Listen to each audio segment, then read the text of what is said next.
We're not alone. One of them isn't in the manifest. He wasn't on the plane. They've attacked us, sabotaged us, abducted us, murdered us. We're not the only people on this island, and we all know it. We knew that this season was going to be about the others, going to be about our guys versus the other people on the island. They needed something to give us nightmares, and that has become the others. They seem to be a kind of a rebel sect. They are like us, but their survival traits are not necessarily like us. It seems that they're heavily funded, well organized, hiding some big secret that has ramifications for the whole world. It's getting even more and more cultish feeling. I was hoping you might join me for a walk. That kind of, come with us, you know, get rid of all your possessions, come and join us on our magic island. The place we're taking you to is special.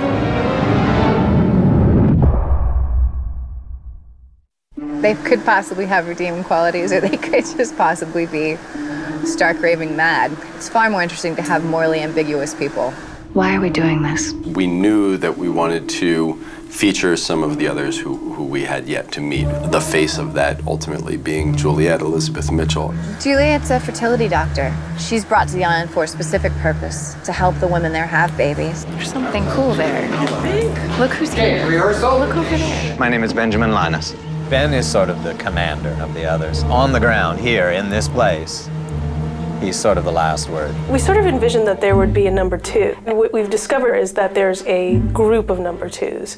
And the idea that there are people under Ben, and not all of them are terribly happy with his leadership. Ben has been wasting our time. We're looking for someone to remind us that we're here for more important reasons.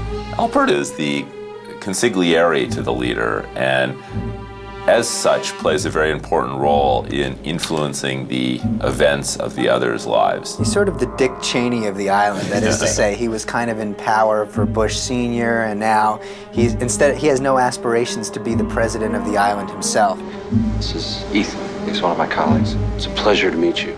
Ethan's been creating a lot of problems for our castaways almost since the day that we arrived by infiltrating us. I've now officially shot more episodes since I died than when I was alive. Very, very happy to be back on the island. Mr. Friendly, MC Gainey. I'm a man of peace. Can't we all just get along? Here he was the most fearful figure in the program for so long, but now that he takes off the scary beard and everything, we kind of like him. She says she knows your beard's fake, Tom. Well, thanks for pointing that out, Kate. Now, I didn't know the beard was fake for 4 episodes, okay? Then I get the script and they said they found my beard in a locker. I thought, okay, beautiful. Fits right in. Don't know what's going on. Hope I'm not interrupting.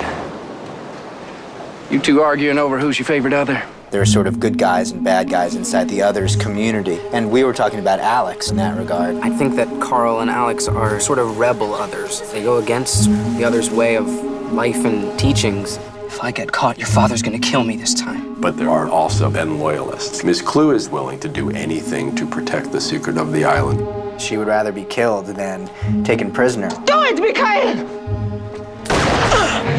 Mikhail, a.k.a. Patchy. He is the guy who mans the flame hatch, which is the communications nerve center for the others. This is a hero of mine, of Patchy's, Nadia Comaneci, the famous Romanian gymnast. And he is a loyalist. He is an others loyalist. There is nothing you could do to me that would make me lead you there. One of the things that we wanted to do in season 3 was explore some of the other Dharma stations that we referenced, and if people studied the map that was found in the hatch last year. This is a map to a place called the Barracks. The Barracks is sort of the official name. That was the Dharma Initiative's name, but we, as the writers, like to call it New Otherton. And the others call it home. It's a quiet kind of a place where people retire, raise their families, the schools are good. So once water is out of bicarbonate, we will get our very own volcanic eruption. Looks like any kind of mainland neighborhood, except it's actually like nestled in a valley surrounded by mountains on this, mystical island. You two could have a tropical getaway here. It's a perfect suburban neighborhood where all the houses are painted exactly the same. These beautiful mustard-colored bungalows. There's flowers growing and people having barbecue and someone cutting the lawn and people dressed in cool pastel colors with their hair and makeup nicely done. It's a little Stepfordish in a way, like Stepford summer camp, really. There's always something fun going on, whether it's the badminton contest, the horseshoes, the book clubs. We have it all here.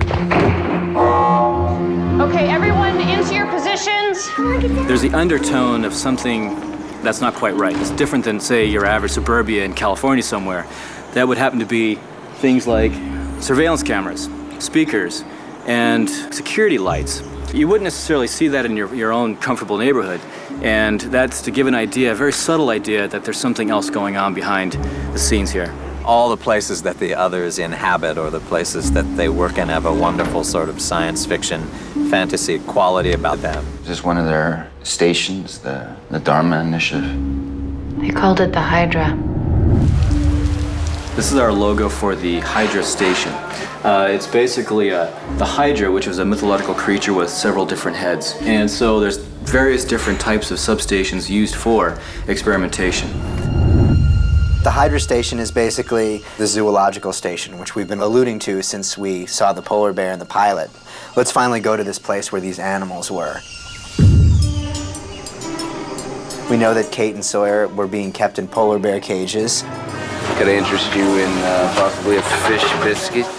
Our experimental island and the cages that were our first 6 episodes was actually a theme park which had basically just run wild over the last 15 years. The production designers built a couple of cages and we painted a few Dharma logos on the wall and we were ready to go. What is behind me is the exterior of the Hydra facility. When we saw this building, we just loved this kind of blocky 80s style architecture and this state of dilapidation, so it suited the look that we were after perfectly. Everything here is aged, industrial, and a little bit larger and a little bit unusual. So this was like the ideal place to kind of give off that sensation. It's Jack!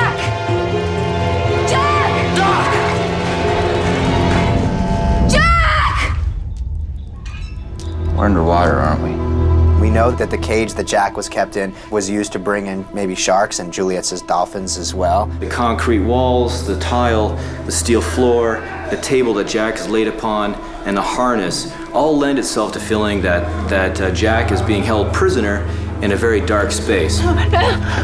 Open the door. I can't, Jack. I do that, we die. An important conceptual thing to understand is that we're saying that this building behind us is where the operating theatre is and also where the cages are. And then another little subsection of this facility is where we have Jack's room and the surveillance room, which is meant to be below sea level. And then it had another complex of buildings off to the side. That's where room 23 was. Here it is!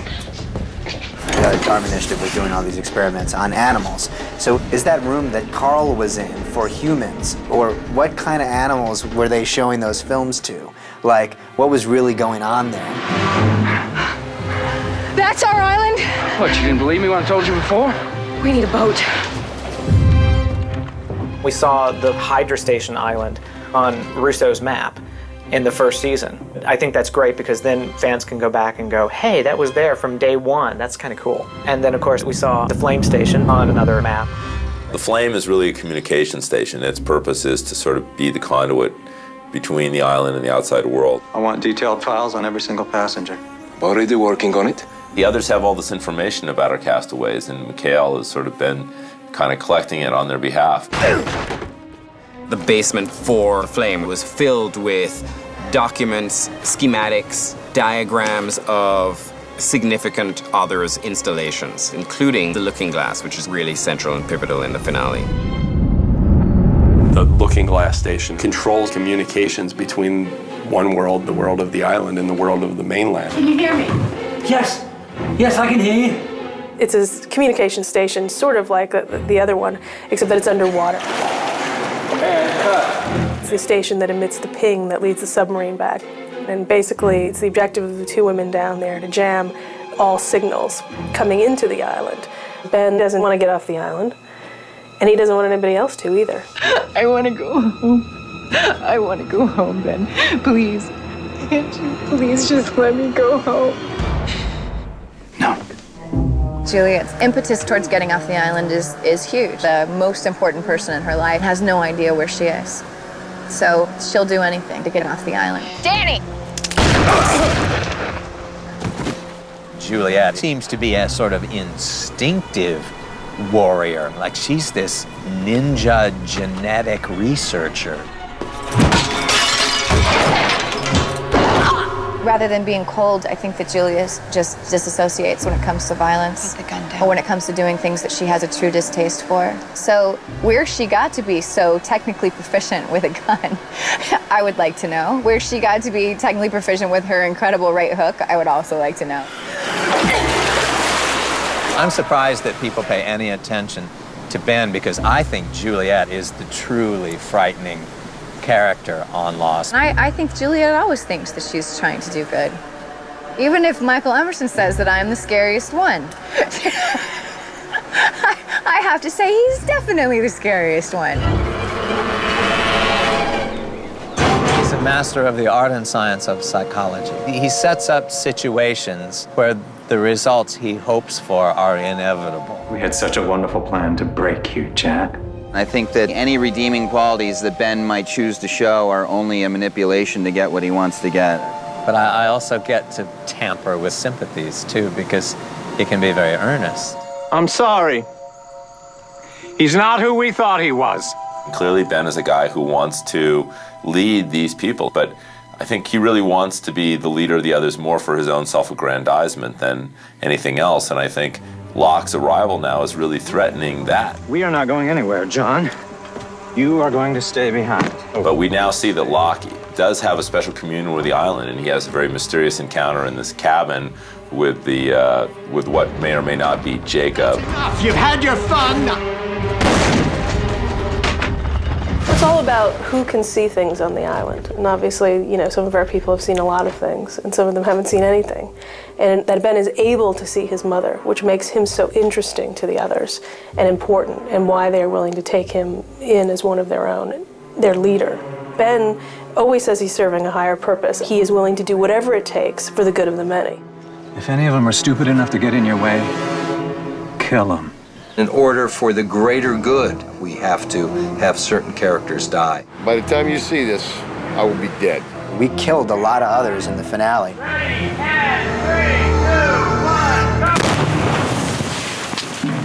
There was a lot of house cleaning going on. There's still a group that's moving for the temple, but Friendly is dead, and Isabel is dead, and Price is dead. Pickett obviously died early. Clue is gone. Mikhail is dead. So, you know, in the war of us versus the others, we did pretty well in this sort of final tally. Tie him up. He's coming with us. I think we shouldn't forget the unsung others. The Jasons and the Lukes and those. They're not just henchmen, is what Adam's saying. They have lives, they have wives, they have homes. They have hopes and dreams that are shattered, but by our people. You know, I think we should just take a moment to think about them. I really think there should be a silent moment for the others who we've lost this year. I think the others represent a different perspective, a different dynamic, if you will. I think that the writers have, in such a genius way, planted the question, who is good, who is bad, what is right and what is wrong? They're just fighting for what is theirs. Depends on how you want to look at it. Whoever is coming to this island next, they're going to wish they had the others back.